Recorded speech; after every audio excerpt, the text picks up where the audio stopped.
दोस्तों good morning. स्वागत आपका हमारे YouTube channel sub staff to clerk promotion bankers way में। आज एक बार फिर आपके साथ प्रैक्टिस सेट एमसीक्यू शेयर कर रहे हैं, जो कि क्लास आपको लगातार मिल रही है और संडे की वजह से आपको क्लास नहीं मिल पाई थी।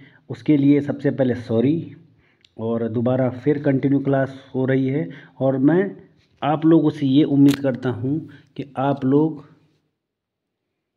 क्लास को अच्छे से रीड कर रहे होंगे और उसको याद भी कर रहे होंगे।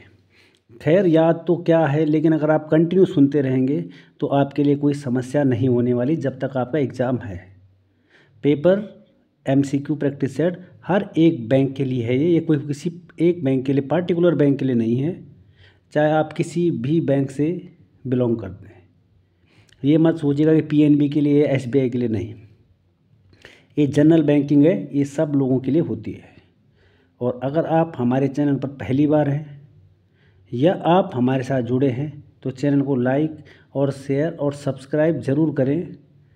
अब लगातार आपके लिए वीडियो और मेहनत हो रही है, और आपका भी प्यार और सपोर्ट अगर आपका ऐसे ही बना रहे तो जैसे आप चाहेंगे वैसे आपको वीडियो मिलेगा।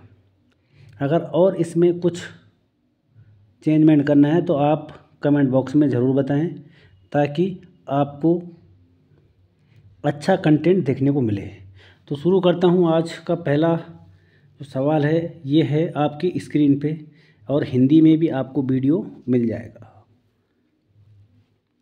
पहला क्वेश्चन है, सबसे आज का पहला क्वेश्चन है, हाइपोथेकेशन defined under which act.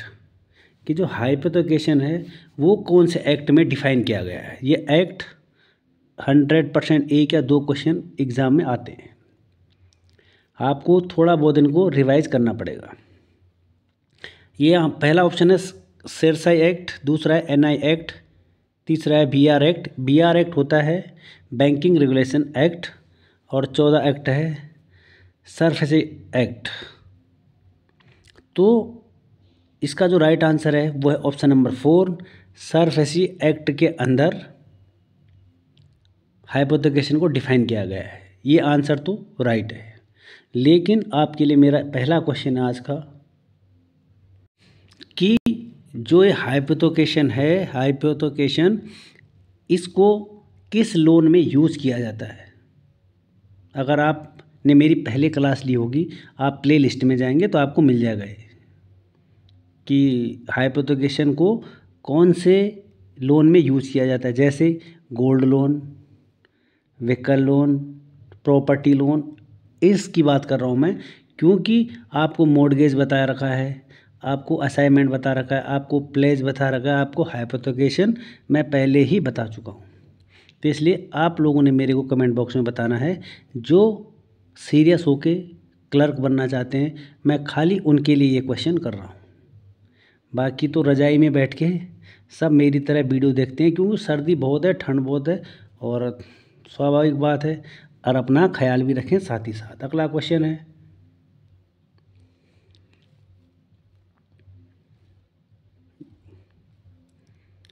which is the following as per RBI guideline charter customer rights basic rights of bank customer. कि जो भी एक कस्टमर होता है उसके क्या क्या अधिकार होते हैं। कोई आपके ग्राहक आपके बैंक में आया तो उसके क्या अधिकार हैं, बैंक के प्रति उसके क्या अधिकार हैं। ये है क्वेश्चन का मतलब, कि हर एक कस्टमर को अपने अधिकार जानने का हक है।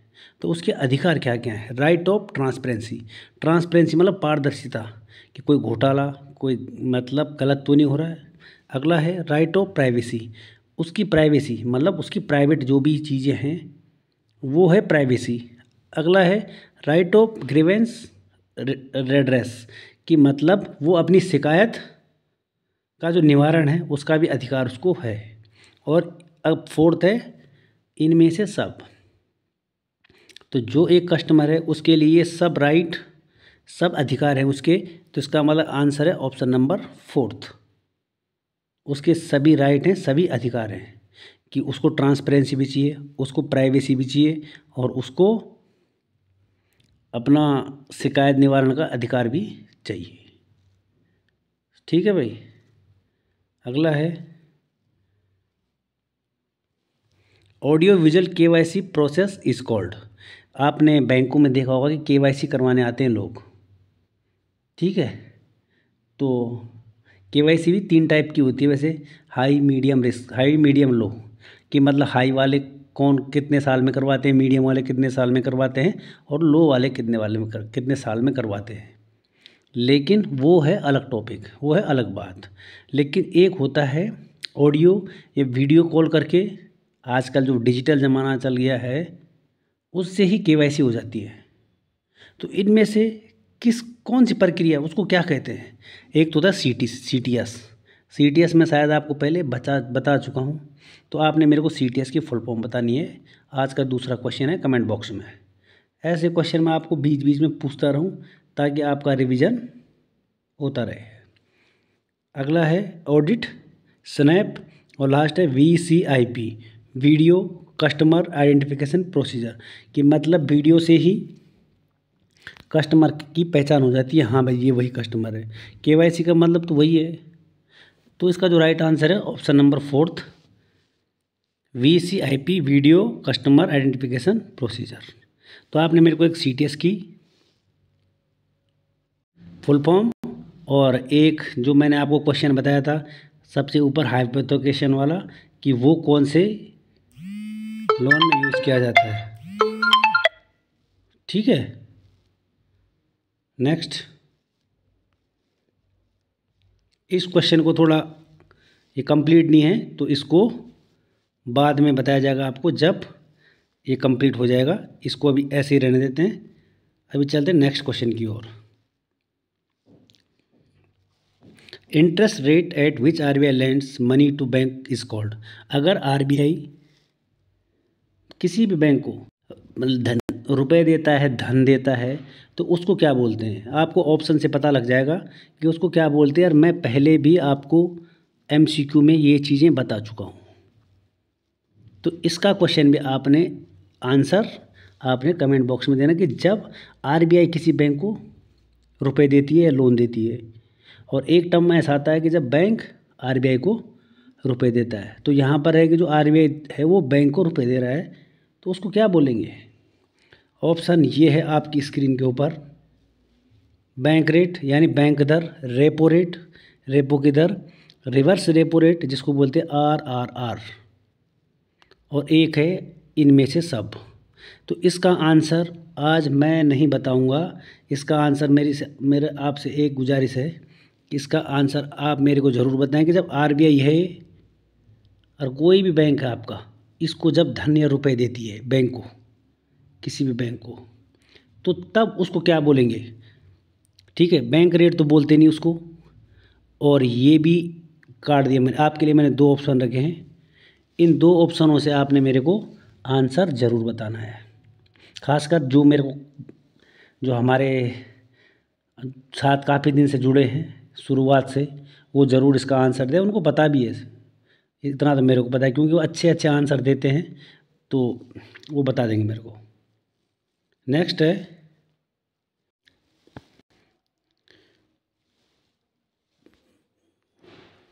Account becoming NPA with in 12 month is called. अगर किसी का अकाउंट, किसी का खाता 12 महीने में ही NPA हो जाता है।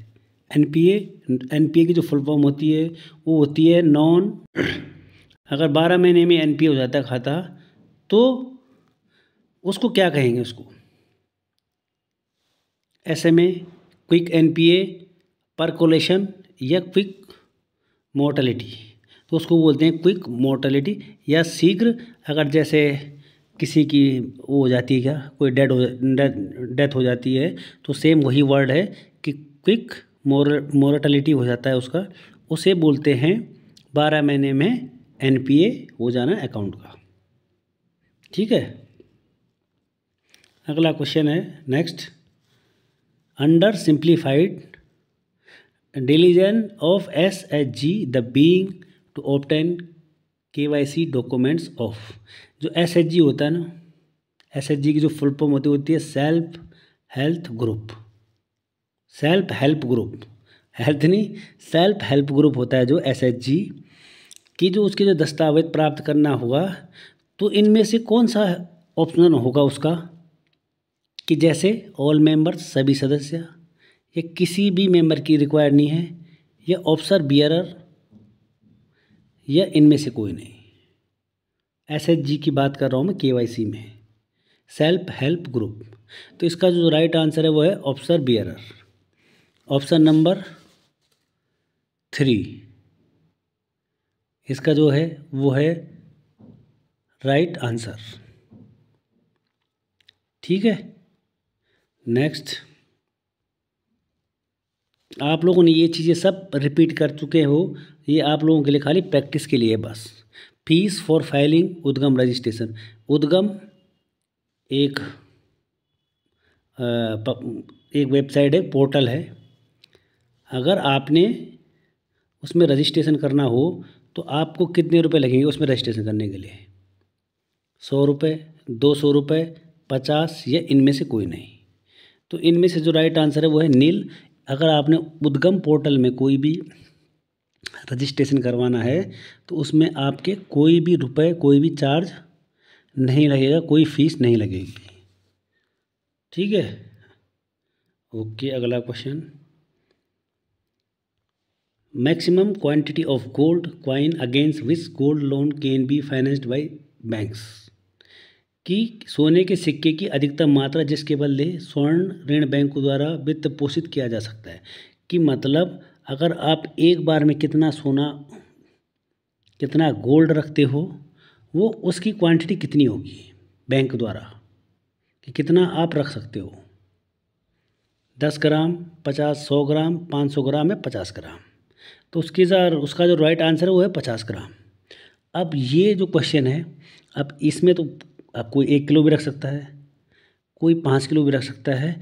तो इसके क्वेश्चन में थोड़ा डाउट है, तो इसको डाउटफुल में रखियो, क्योंकि मैं इस चीज़ को पहले ही क्लियर कर देता हूँ।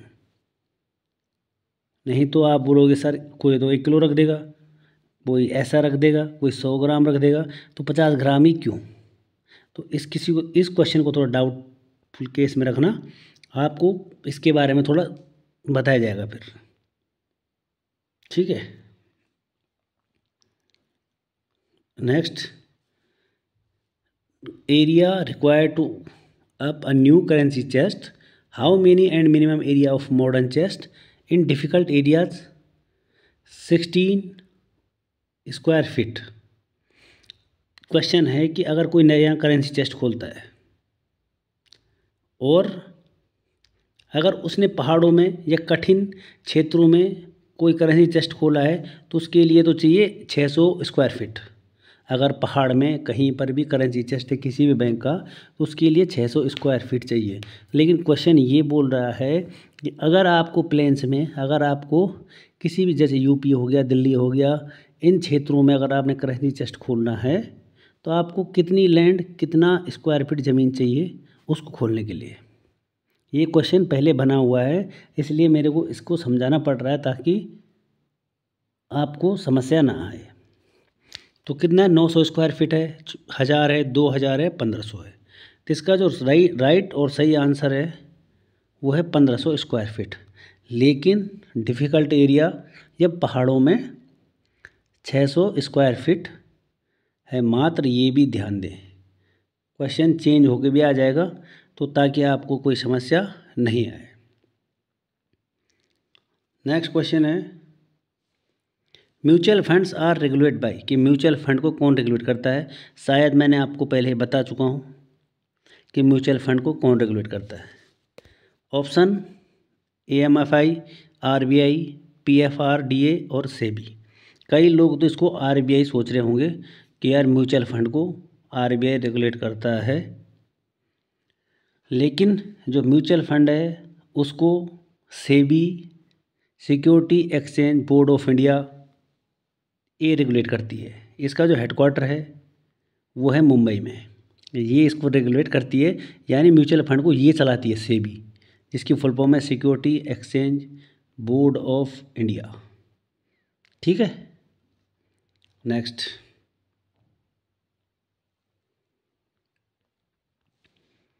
Central bank transfer surplus to government of India as पर,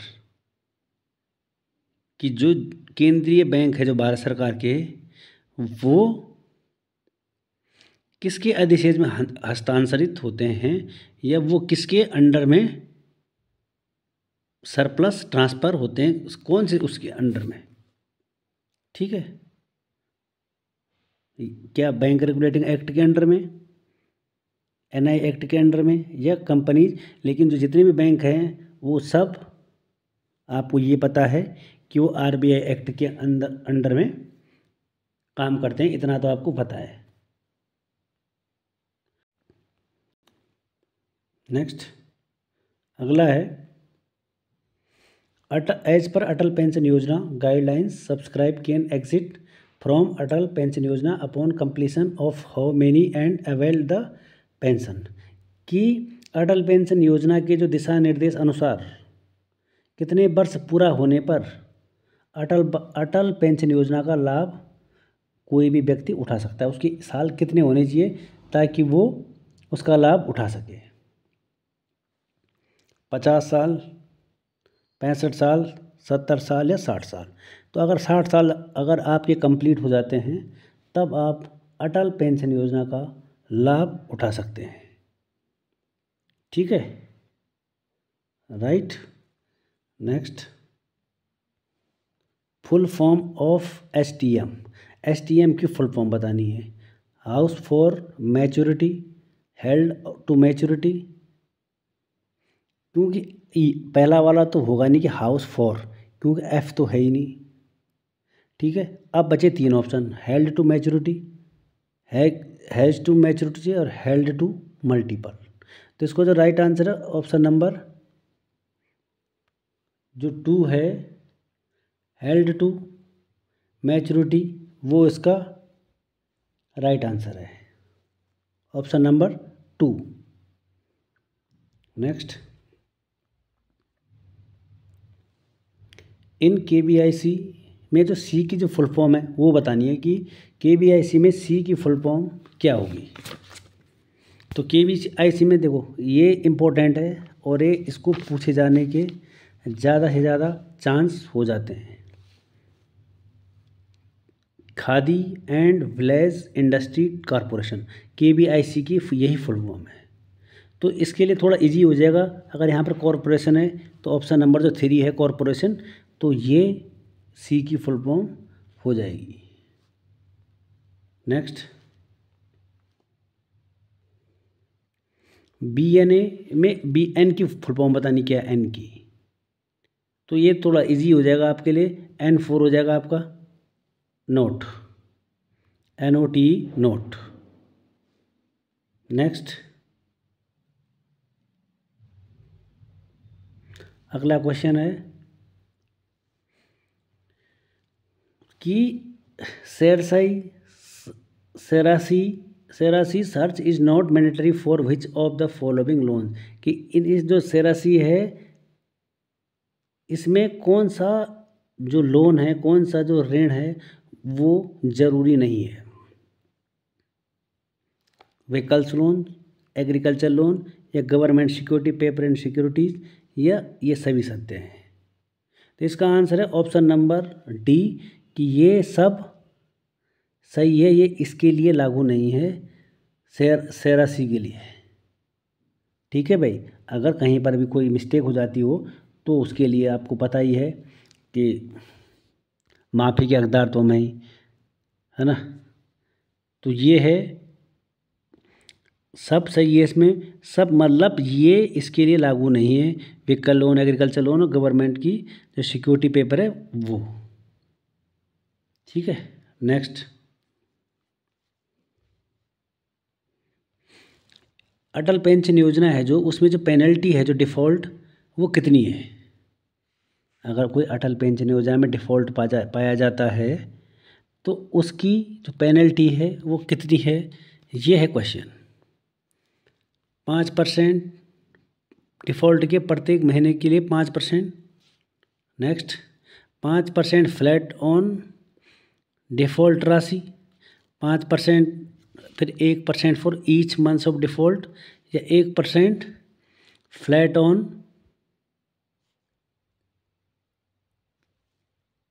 डिफ़ॉल्ट अमाउंट। तो इसका जो राइट आंसर है वो है 1% ईच मंथ्स ऑफ डिफ़ॉल्ट। ठीक है, ऑप्शन नंबर 3 इसका है जो राइट आंसर हो जाएगा।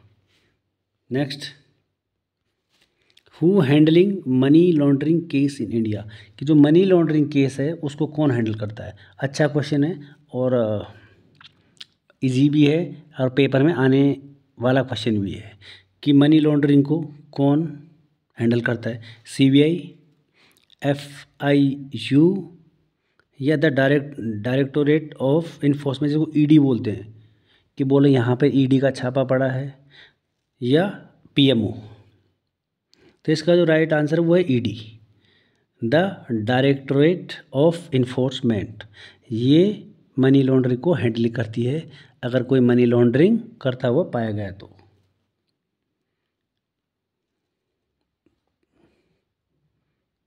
आज का अंतिम और last question, what is spoofing, कि स्पूफिंग क्या है। थोड़ा हिंदी में हो जाता है ना, थोड़ा गड़बड़ हो जाता है मेरे लिए तो। What is the spoofing, spoofing क्या है। Changing and operating system on computer, कि कंप्यूटर के जो सिस्टम ऑपरेटिंग सिस्टम को बदलना। दूसरा है antivirus software. Next, changing the popup add, कि जो ऐड आ जाते हैं ना जब आप कोई चीज़ खोलते हो, तो क्या पॉपअप उसको बदलना।